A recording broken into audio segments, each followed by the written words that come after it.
maayong buntag, especially to the groups who would like to know how to open journal articles from uh, from journals that need to be paid. Need to be paid. Okay, so please watch carefully and observe how I will demonstrate, no, so that you could also follow and do the same. So once again, our keywords, no, we have to go to the Google Scholar. That's our first attempt, and later on, we will open this particular website, the Sci-Hub. You can open this one later. Okay, so you open that later because this is actually a hacking website for paid journals, no?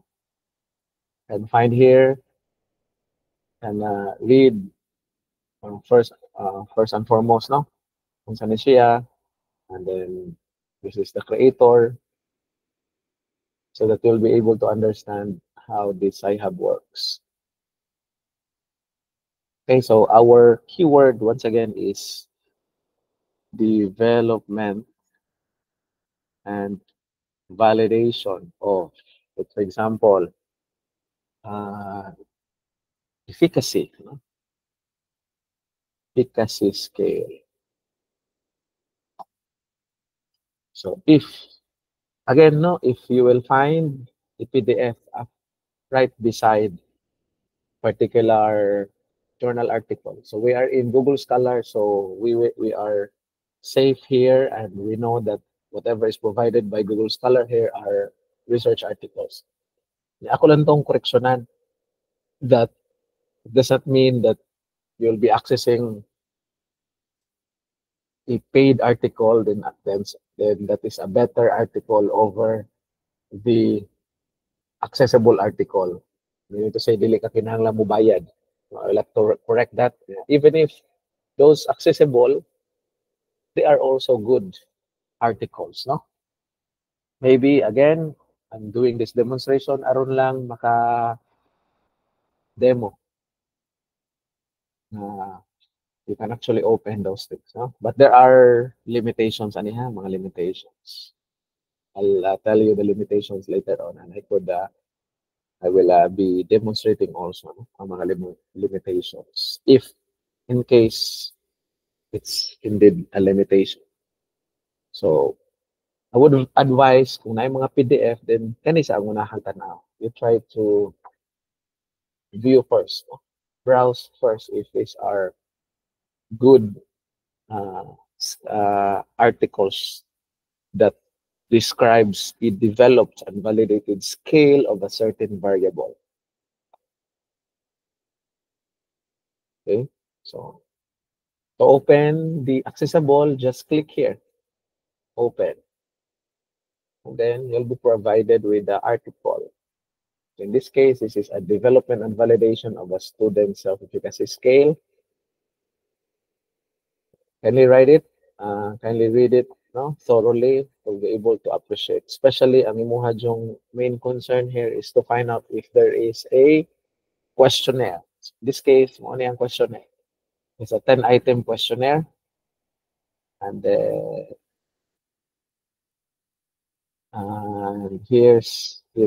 let's go back to the abstract first.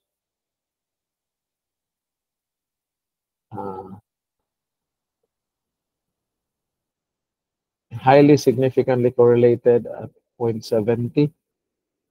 Then the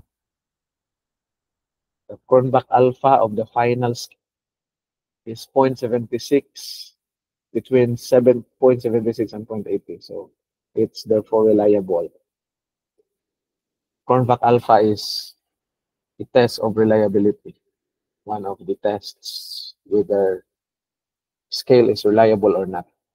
So muna mong mga keywords. Control F rakwad to. The next is Another keyword is to find what is the Likert scale.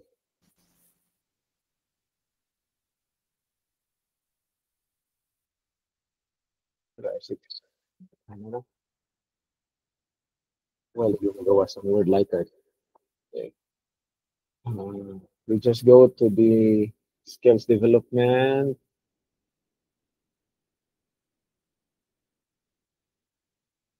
I'm looking for whether what Likert point it's it, no?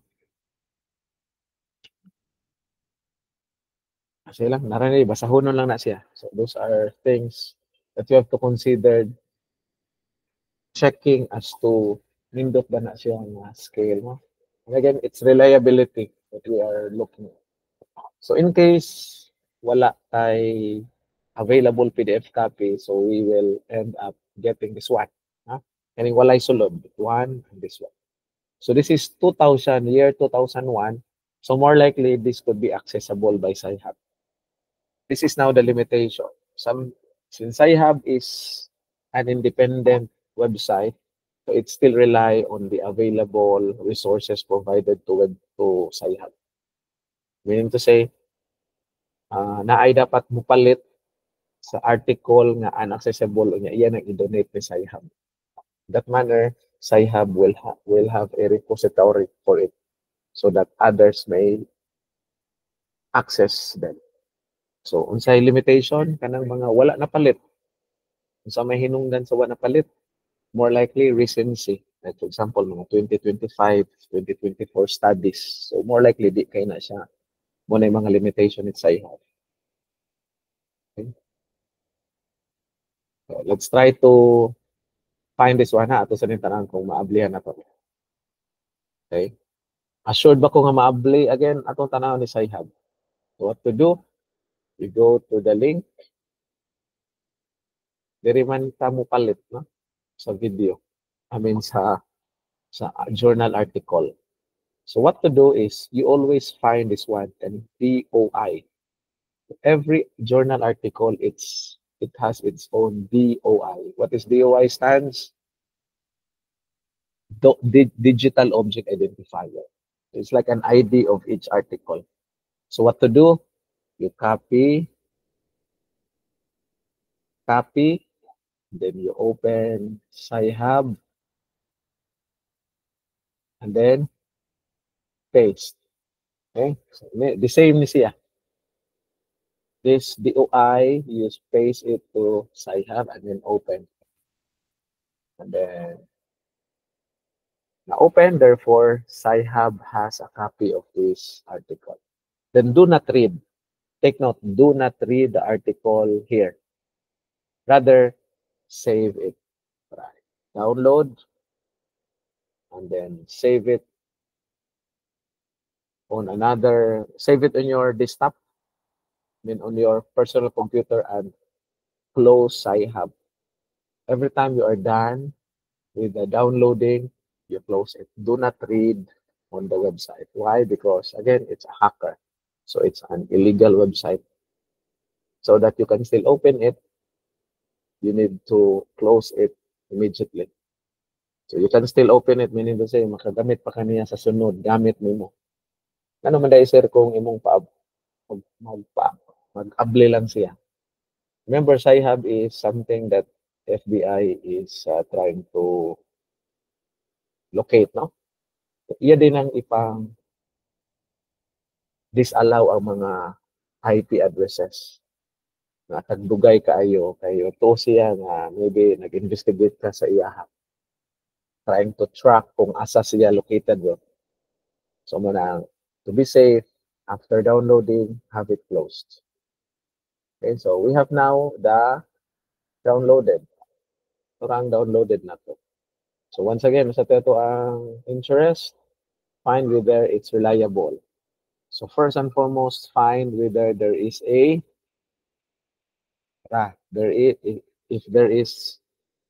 if na ang survey, na ay final survey. So ang final survey na siya ay,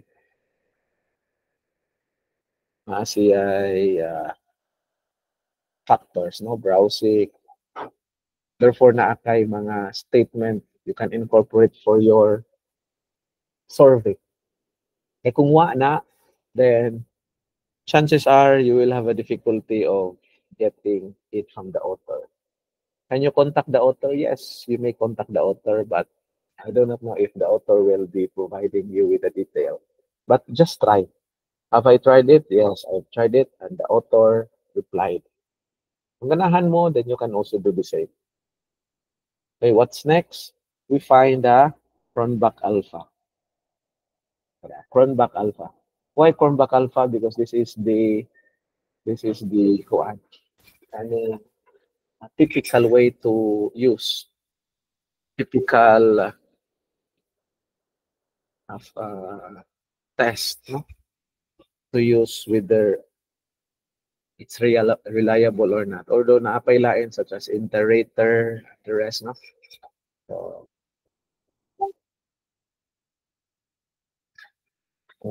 items were eliminated if the related would be. I think so ang results to the range of a factor was okay 0 to 0.87, 0.81 to 0.91. Mean to say they are reliable because reliability values is more than 0.7 and above. Kanin siya 0.69 gani oh. Pwede pa siya. At least more than half tingali. I'm not that aware. Kung say pinaka least reliable. But again, it is provided here, so it's reliable. So overall reliability of a 17 item scale is 0.96. So it has its final Cronbach value, Cronbach alpha value of 0.96. So it's reliable. Okay. And again, Likert scale. All right. So the Likert scale use is 5-point Likert scale. So 1 strongly agree, 5 strongly agree. Strongly disagree, and 5 strongly agree. Okay? So, ngano importante ni sila because you'll be using them as your scale.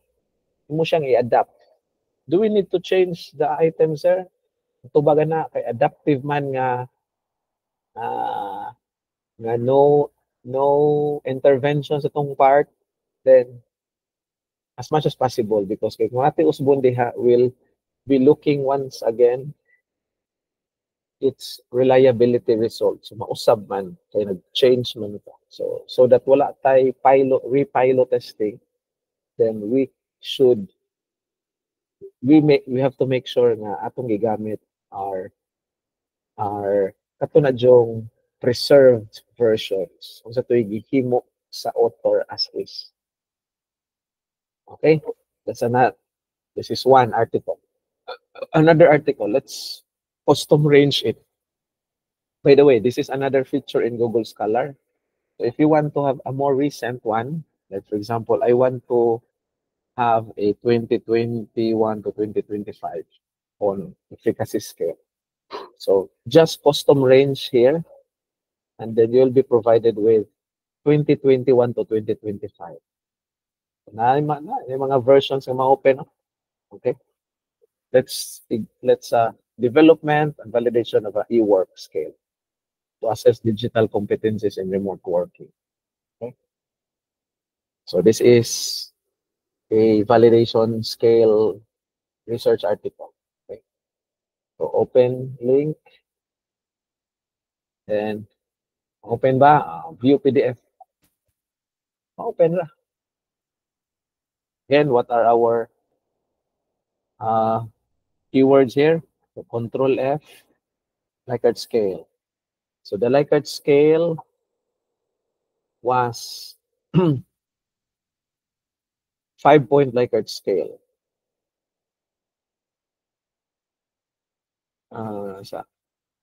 What is this? E-work efficacy scale to assess the type.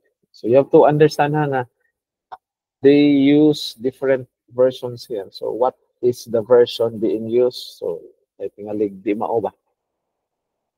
Ani ba? Is a 20 item ba or 19 item? Take note of that. Okay. The final version.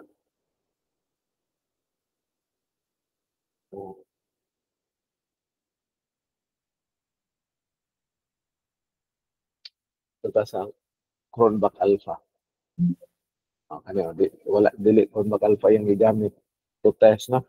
So, iterator ni siya.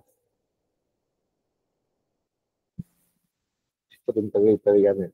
Let's try to go to the results. Results and discussion.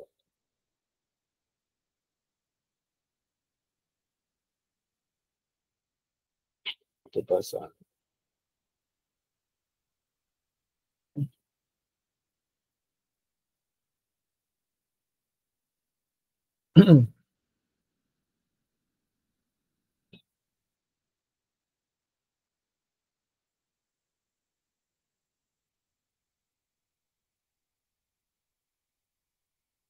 okay.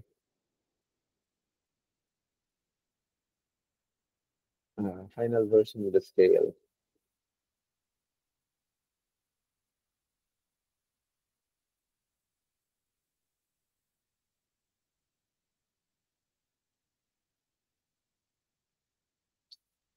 Complicated po nga po. Yung gamit, complicated nga stat. Hindi ko familiar sa gamit yung stat. Ano.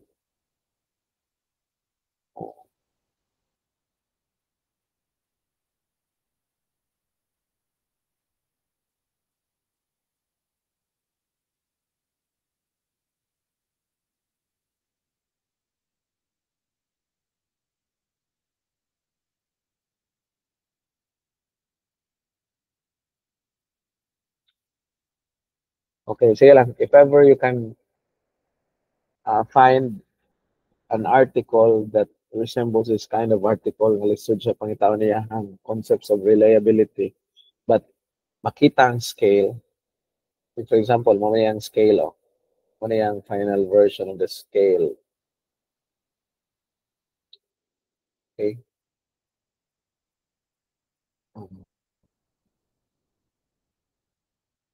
20 item and 15 item.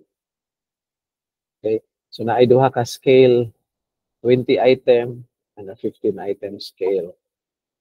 I think 15 item na lay nabili na ni.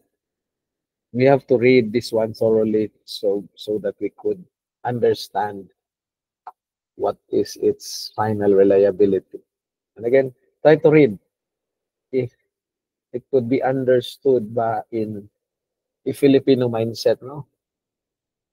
Particularly if this is not a research for Filipinos. Kami nga research for kung tanawon sa iya ang people, sa iya ang population, measures and sample o Czech Republic. So lahi po na sila nga group of people. So more likely this is understandable in a Czech Republic citizen, not the Filipinos. Basaha siya kung understandable ba siya in a Filipino setting. Okay, another one, harita sa walay sulod. Ano siya, 2021. I think maabli ni kay it's 2021. Harita sa 2022, maabli niya po ni siya. Harita sa 2025 lang daw. 2024 to 2025. Tara. 2024.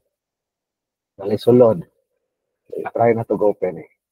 Again, we're looking for the DOI, Digital Object Identifier. Abay DOI, tora. Ano yung DOI? Copy. Then, open to Sci-Hub. Paste.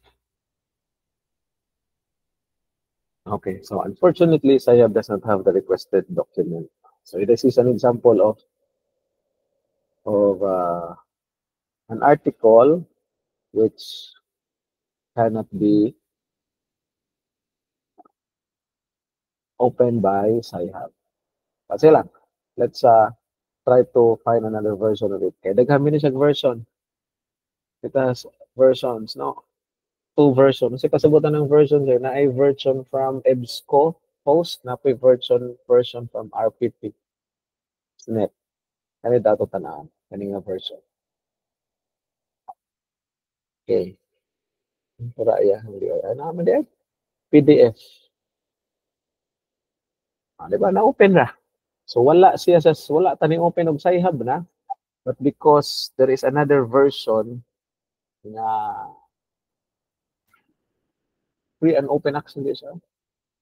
So this is a development and validation of an AI-supported teaching application. So again, kung sipay tao na to, find Cronbach Alpha. Uy, wapo siya Cronbach Alpha nga gamit. Lahi ni nga test iyahang igamit. Kaya itong panahon sa result.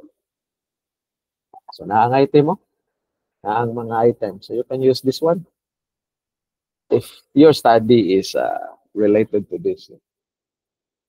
Ada yung Cronbach Alpha of 0.89. Di lagi siya mo dawat si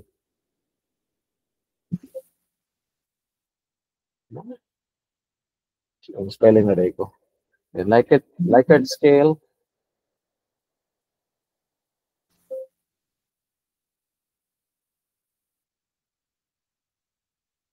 Total sa methods.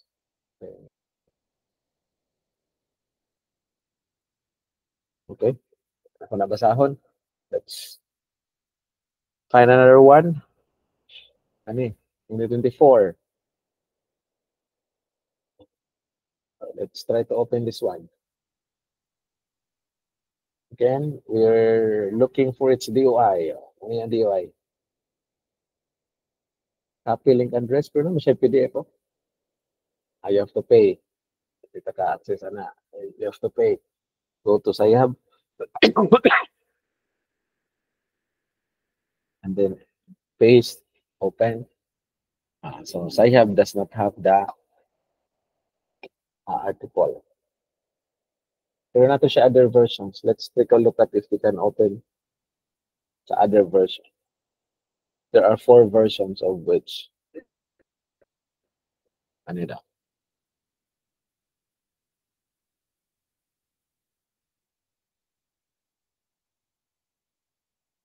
Yarang citation. Muna niya po yung DOI and then again. Usap po na, no? Ang yung main publisher is Willy Online Library. So usahay ang mga publishers nga very kuan, mga dagko nga mga publishers such as kaning Willy. Grabe po kayo na siya og kuan kanang mga ways to protect its articles.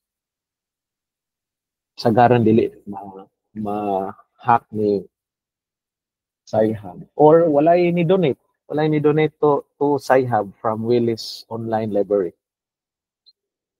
Okay? So that's it.